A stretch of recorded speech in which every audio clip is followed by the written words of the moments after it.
Olá, meus queridos alunos, sejam todos muito bem-vindos. E aí, como é que vocês estão? Por aqui está tudo ótimo, graças a Deus. Chegando para vocês com mais um vídeo do mês de janeiro de 2021. Mas antes, se inscreve nesse canal, ativa o sininho, deixa aquele super joinha e os comentários e bora pro vídeo.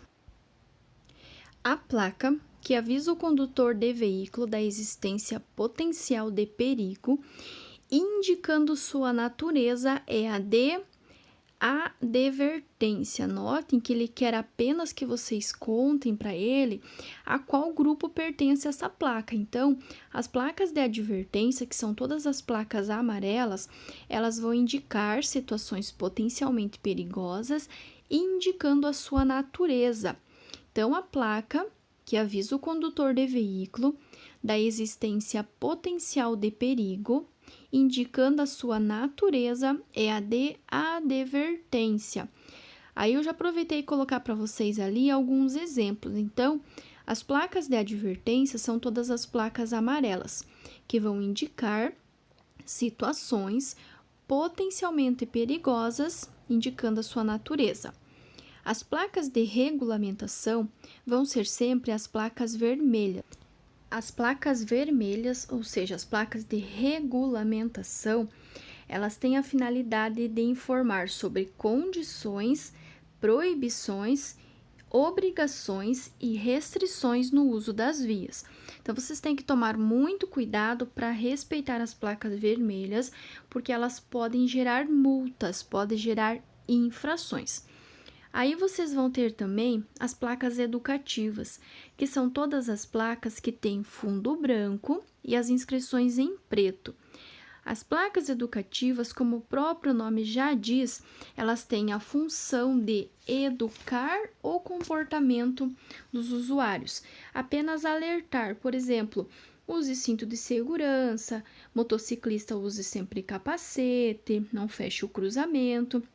Então, ela está apenas educando o comportamento dos usuários.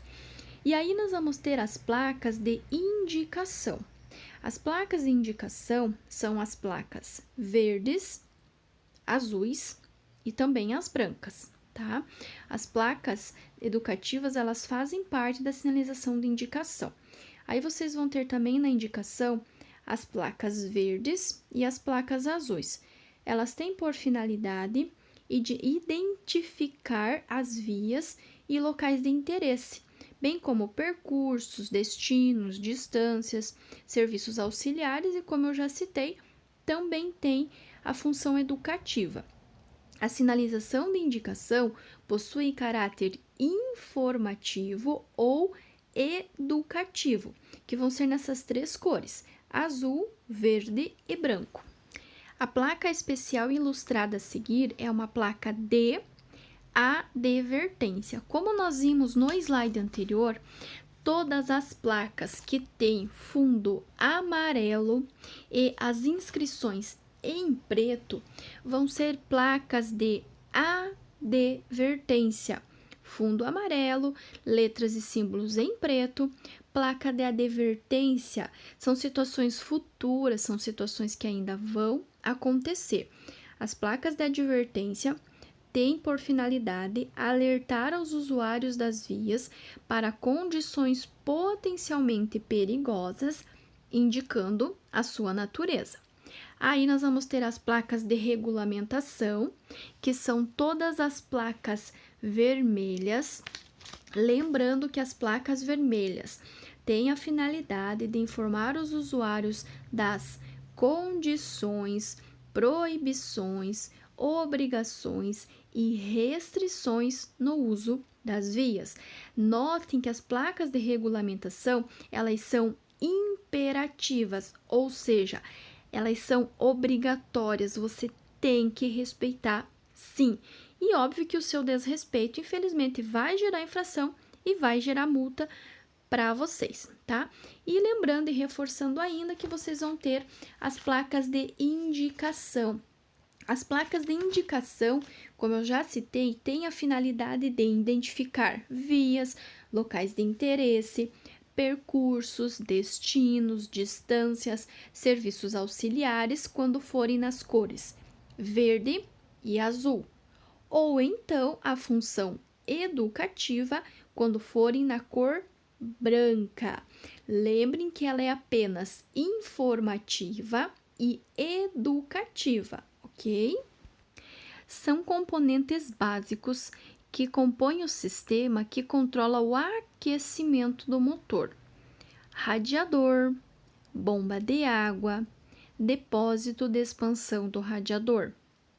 São componentes básicos que compõem o sistema que controla o aquecimento do motor: o radiador, a bomba de água, o depósito de expansão do radiador. Então, sempre que falar em sistema de aquecimento, lembre-se que para diminuir o calor, diminuir a temperatura do veículo, vai usar água. Então, vocês têm que primeiro começar com a questão que tem água. Lembrem-se sempre do radiador, que é aquele item que vai na frente do carro ali, parece um favo de mel. É onde a água vai passar para resfriar. E lembrando ainda que dentro do radiador, dentro desse sistema, vai ir sempre uma mistura de água mais etileno glicol, que nós conhecemos popularmente como aditivo de radiador.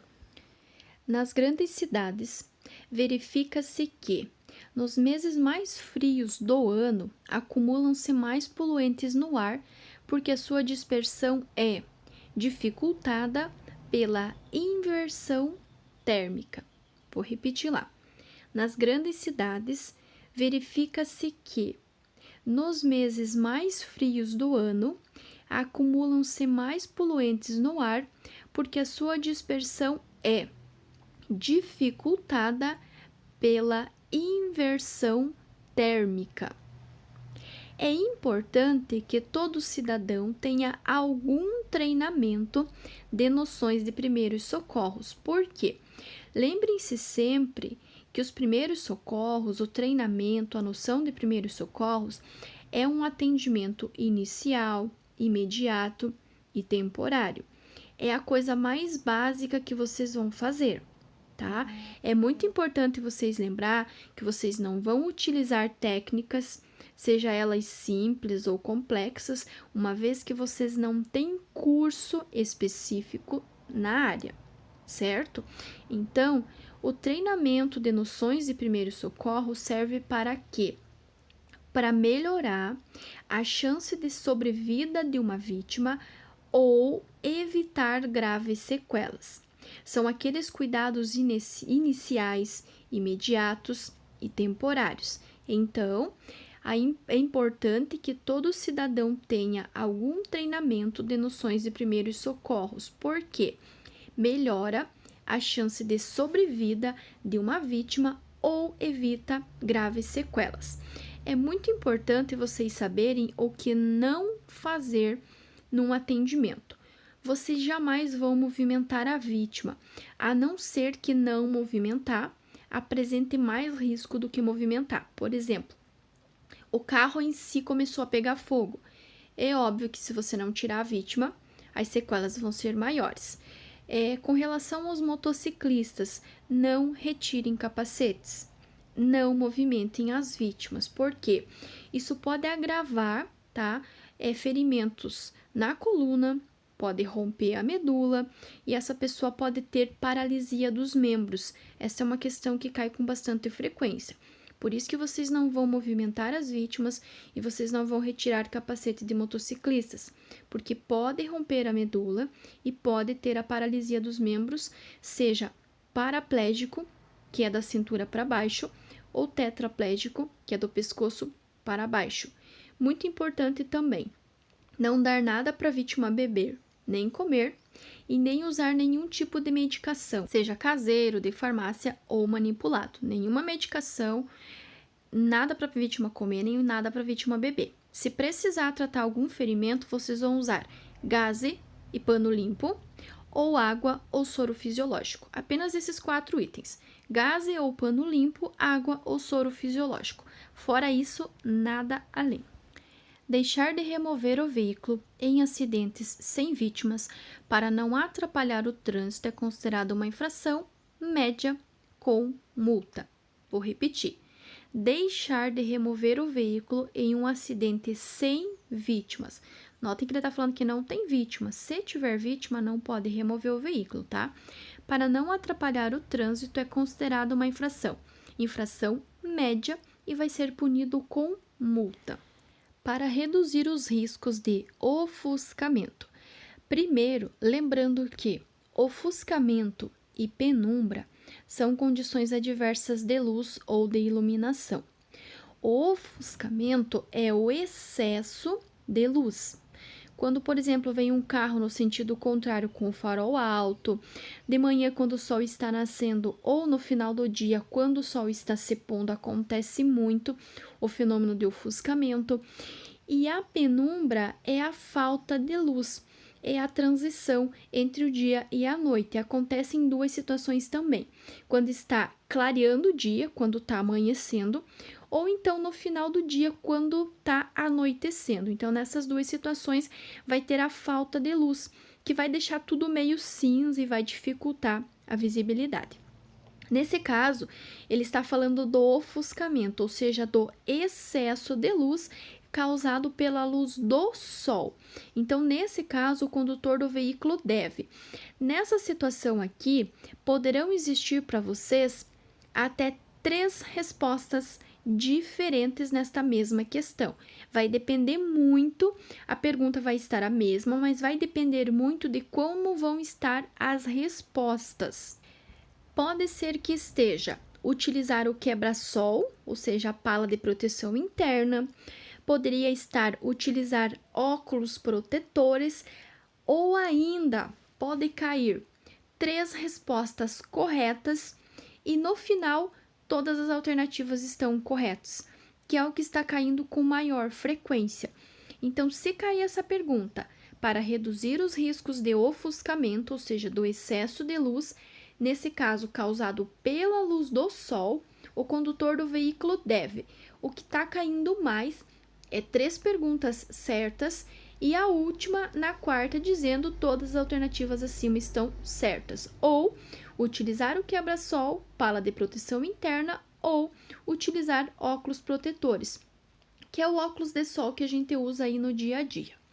Dentre as medidas necessárias para aumentar a segurança no trânsito, pode-se destacar a intensificação da fiscalização. Vou repetir para vocês, dentre as medidas necessárias para aumentar a segurança no trânsito, pode-se destacar a intensificação da fiscalização, seja por meio de radares, seja por meio de mais policiais, tanto nas rodovias quanto nas ruas da cidade, mas uma medida vai ser intensificar a fiscalização. A manobra de marcha ré não deve ser executada em esquinas. A manobra de marcha ré é o ato de levar o carro de vocês para trás, no sentido inverso. Então, vocês vão ter 5 marchas que vão levar o carro de vocês para frente e vocês vão ter uma marcha ré que vai levar o carro de vocês para trás, tá? Só que esta manobra de ré, de fazer o movimento do veículo para trás, ela é proibida de ser feita nas esquinas. Ela deve ser feita em pequenas distâncias, normalmente para entrar e sair de garagens ou de estacionamentos, sempre em baixa velocidade. Lembre que você está no inverso, você normalmente vai para frente e você está indo para trás, então a tua visibilidade vai estar bem prejudicada, então tem que fazer sempre em baixa velocidade e é proibido nas esquinas. Então, manobra de marcha ré, pequenas distâncias, baixa velocidade e proibido nas esquinas. No que diz respeito à condução de escolares, considere. Como nós já sabemos que o que está em azul está correto, então a afirmativa 1 e 2 está certa, a afirmativa 3 está errada. Vamos a elas então. Alternativa 1. O veículo destinado à condução de escolares deve ser inspecionado semestralmente para a verificação dos equipamentos obrigatórios de segurança. Sim, Com certeza. Semestralmente quer dizer a cada 6 meses. Então, sim, todos os veículos que têm a condição de transportar escolares, ele tem que sim ser verificado, vistoriado obrigatoriamente a cada 6 meses. O veículo, na 2 agora, o veículo destinado à condução de escolares deve possuir equipamento registrador inalterável de velocidade e tempo? Sim, com certeza. O nome desse aparelho é tacógrafo. Normalmente em caminhões e veículos que transportam pessoas, ônibus escolares no geral, tem que sim ter o tacógrafo, que é o equipamento que vai registrar de forma inalterável tanto a velocidade quanto o tempo. E a 3 que está errada, que diz o seguinte: para conduzir veículo destinado à condução de escolares, é preciso que o condutor seja habilitado na categoria B. Errado. Por quê? A categoria B de bola e D de dado transportam pessoas sim, só que a categoria B vai apenas até 8 lugares. E normalmente vans e ônibus escolares vai transportar bem mais do que 8. Então, a partir de 8, vai ser a categoria D de dado, certo? Então, para transportar van, Kombi, ônibus escolar, qualquer veículo que transporte mais do que 8 pessoas, tem que ter a categoria D de dado, ok? E também vai ter que ter curso de toxicológico e vai ter que ter o curso específico de transporte de escolares. Não basta apenas ter a carteira, tem que ter também o curso específico para saber bem corretamente as formas de conduzir estes veículos. Você está passando por uma rua com um trânsito bastante congestionado e presencia a seguinte situação. Na rua, com 3 faixas de rolamento, os veículos estão parados, porque no quarteirão seguinte há uma obra da prefeitura que afunila o tráfego para uma única pista. Uma senhora idosa decide atravessar a rua congestionada, pois acredita não haver perigo. Eis que, quando já havia vencido a segunda fila de veículos, é atropelada por uma motocicleta que vem costurando. O costurar que eles falam é trafegar entre os veículos, entre as faixas de trânsito. A pedestre caiu, mas por sorte só teve pequenos arranhões. Diante da situação apresentada, é correto afirmar que é óbvio, né, gente, que primeiramente o desrespeito às normas de trânsito é responsável pela maioria dos acidentes. Quer dizer o quê? Que se todo mundo respeitasse as regras, limites de velocidade, respeitasse o código de trânsito, nós não teríamos acidente. Mas, a partir do momento que eu desrespeito as normas de trânsito, eu estou sendo responsável e vou estar causando um acidente. Ou eu posso estar, não sei se existe essa palavra, posso estar, mas eu posso gerar um acidente. Nesse caso, se o motociclista não estivesse costurando, ele não teria desrespeitando uma norma de trânsito e é bem provável que ele não teria causado o acidente. Lembrem-se que 95% dos acidentes é causado por falhas humanas, seja pelo desrespeito, pelo cuidado com o veículo e pelo cuidado com si próprio. Então, o desrespeito às normas de trânsito é sim responsável pela maioria, ou seja, por 95% dos acidentes. Ok, pessoal, encerramos por aqui mais um vídeo. Espero que vocês tenham gostado, espero que vocês tenham entendido. Se vocês tiverem qualquer dúvida, deixa aqui embaixo nos comentários que eu vou ter o maior prazer de ajudar vocês. Obrigado a todos de coração, bons estudos, fiquem com Deus e até o nosso próximo vídeo.